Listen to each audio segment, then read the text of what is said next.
China planning to deploy large unmanned AI submarines by 2020. China is hoping huge, new, smart unmanned submarines will help give its naval fleet an edge in crucial waterways like the South China Sea and the Western Pacific.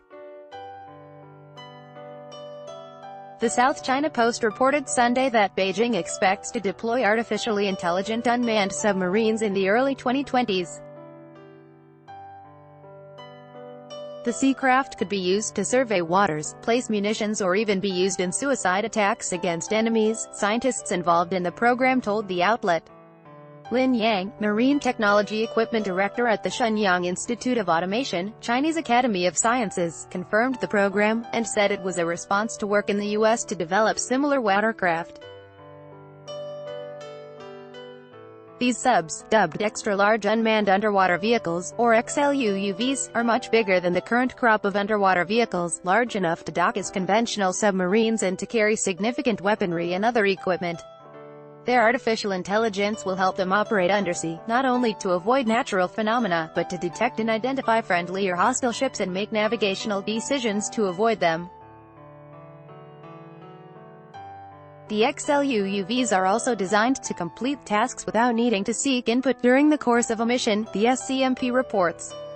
The intention is for the subs to depart, complete their missions and return without needing guidance. One of the main advantages of the AI subs, however, is their relatively low cost, as all of the investment that goes into making the vehicle survivable environments for humans can be stripped away.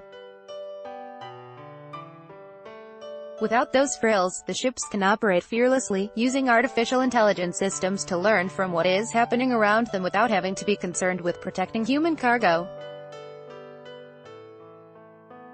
They could be a major issue for enemy commanders to deal with, Luo Yusheng, professor at the College of Automation in Harbin Engineering University, where Chinese subs are developed, told SCMP.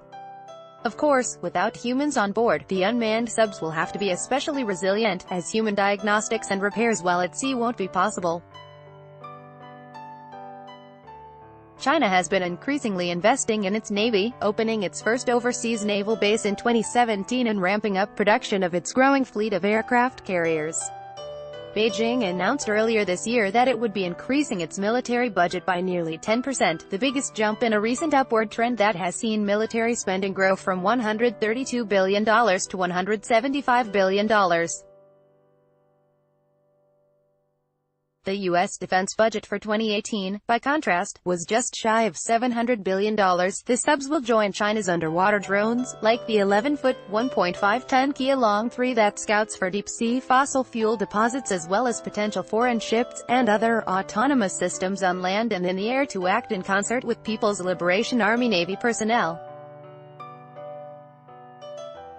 They are not intended to replace manned underwater vehicles, but to provide more options for human commanders, researchers on the program told the outlet. Xu Guangyu, a retired general and senior consultant with the China Arms Control and Disarmament Association in Beijing, told Sputnik in February that while China intends to keep up with the U.S. in terms of expertise and technology, that doesn't mean China is looking to achieve parity with the U.S. massive war machine.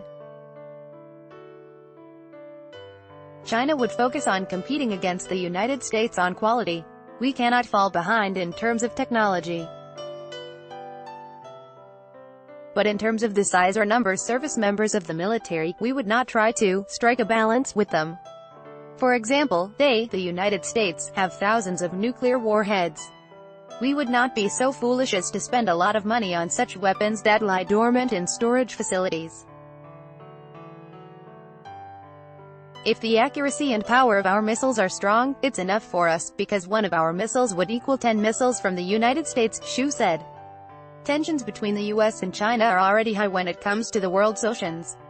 The U.S. objects to China's continued building in contested zones of the South China Sea, and China has expressed strong opposition to the proximity of U.S. vessels to the self-ruling island of Taiwan, which it considers a province of the mainland.